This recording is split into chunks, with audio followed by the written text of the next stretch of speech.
Woody est donc né le jour de la Révolution française, le 14 juillet 1912, dans une petite ville du centre des États Unis, à l'est d'Oklahoma City, Okemah, située sur le territoire des Indian Creek. You know, during the Depression, you just did whatever you could to make a few bucks or a few pennies so that you could eat.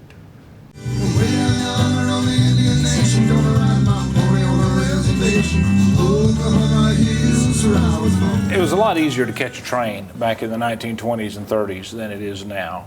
For a number of reasons. They were smaller, they were probably slower. He was freezing, but it had on a little old sweater, this little old thin sweater.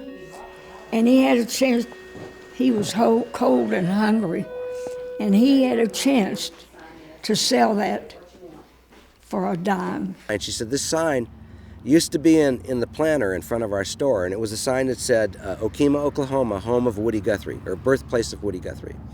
And on the sign were all of these graffiti notes, you know, graffiti written on the sign in red and pink pen that in many cases misspellings, you know, communist, you know, socialist, red, pinko, you know, traitor.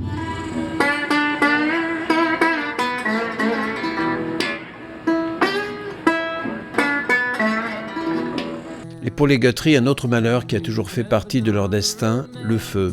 De la première maison brûlée à la disparition de Clara, sa sœur, qui subit le même sort, de sa mère internée après avoir jeté de l'huile chaude et gravement brûlé son père Charlie, à sa petite fille Cathy qui perdit à 4 ans accidentellement la vie, dans les mêmes circonstances plus tard à New York, le feu a toujours été présent dans la vie du chanteur. So Woody worked right back here and probably learned to play the guitar in this very room. I would imagine that's where a lot of the guitar playing and the learning took place. Woody was in agreement with some philosophies in communism, but Woody never joined the Communist Party, and he would have totally opposed some of the things they later did. There is no doubt that he did consider himself a communist in the spirit of it. He identified with the American Communist movement. He supported the Communist Party's objectives more often than not. And yeah, so I would say that he was a communist with a small c. It's the best way you can grow your big orchard. It's the best way you can put your Well, he was a radical. He was a radical. But so was Thomas Jefferson. So was George Washington. Ça vous parle parfois dans votre intimité, mais aussi, bon, au départ, c'est exotique, hein, il ne faut pas se le cacher. Ça vient d'un autre pays, donc tiens, les gens ne sont pas comme nous. Tiens, au Texas, ils mettent des grands chapeaux.